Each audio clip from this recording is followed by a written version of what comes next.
Well, Nick Smith. Mr Chairman, it's a great pleasure to be standing before the estimates of the House on ACC in far stronger circumstances. In other years in which I've been before the House, I've had to acknowledge huge multi-billion-dollar losses. I've had to acknowledge that there has been... Well, the member interjects created, rightio? Well, she needs to explain this point for me. ACC had a loss of $2.4 billion in 07-08. The member says it's rubbish. Whose signature is on the annual report showing a $2.4 billion loss? The Labour Minister of the time, Mary Ann Street.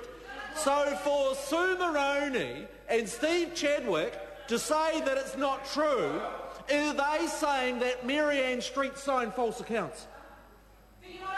Well, that's what they are asserting, and I think that is a very serious charge of which perhaps they should go to the Serious Fraud Office. To sign a set of accounts that's false is a very serious accusation that they are making against Mary Ann Street, and I ask them to reflect on that. The fact is, ACC costs between 05 and 08 went up by 50%. Up by 50% in claims costs. It was out of control. It was financially reckless. The previous government breached the Public Finance Act, did not disclose the size of the problems in the pre-election update, and this government's had a hard job to sort out that mess. And the great news this year, great news for New Zealand households, is that we are able to have substantive levy reductions for households and for businesses at a time when they are under real financial pressure. Let me tell you how much it means. It means for a person on the average worker next year will receive a 17% reduction in their earners' levies, which will put $10 a week into the hands of the average Kiwi household. $10 a week for the average Kiwi household. I think that's a great thing, and I want to commend the work of the board and the staff of ACC. Even better, we're able to reduce business costs. A 22% reduction in the levies for businesses. That has to be encouraged and congratulated for the people that have been able to achieve that. Sorry?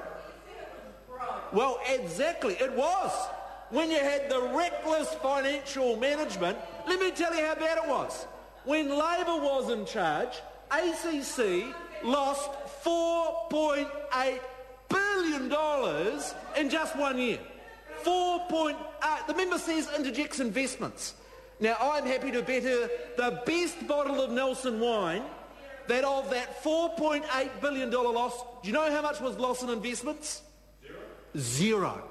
Not one penny. That is absolutely the truth. And I challenge the member who's interjecting, showed me in those financial accounts when she was the government what part of that $4.8 billion loss was investments, because it was not a dollar. It was not a dollar. And that is in the audited accounts by the Auditor General. Point of order. Interesting from the Minister, but I thought we were in the estimates debate, which is about this year, not in the previous term of government. The member is correct, but the Minister in the chair here is responding to interjections, and it's rather hard to curtail him when he has been somewhat induced to respond to a series of interjections. So if members want him to stay on track, I suggest they curtail the interjection somewhat.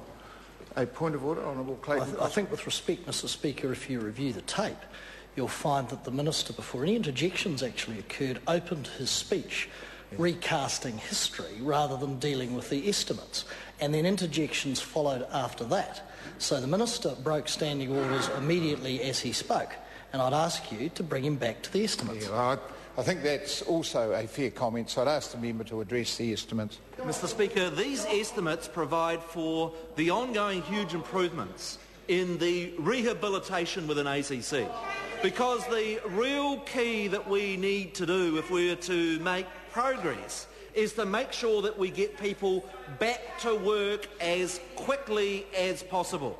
And there's a stunning results that are shown and are going to be supported in these estimates with programs like Better at Work, because while Labor feels far more comfortable, Mr Chairman, with people sitting on welfare, people sitting on ACC, we in the government want to work on people being able to focus on what they can do. And programs like Better at Work that are supported in these estimates is the way in which we can deliver New Zealand rightly in respect of ACC. There's a further very important change, Mr Chairman, and it's welcomed. This year we are introducing experience rating and the no claims bonus for small businesses. There are 290,000 small businesses that right now, Mr Chairman, are receiving no claims bonuses for their improved workplace safety. And I think that is a good thing, to reward workplaces where they have better safety practices and are able to avoid claims. And, Mr Speaker, that experience rating is an equally important reform. The questioners that vote ACC stand part of the schedule. Those who have that opinion will say aye. Aye. Contrary, no. The ayes have it. The question now is that vote climate change.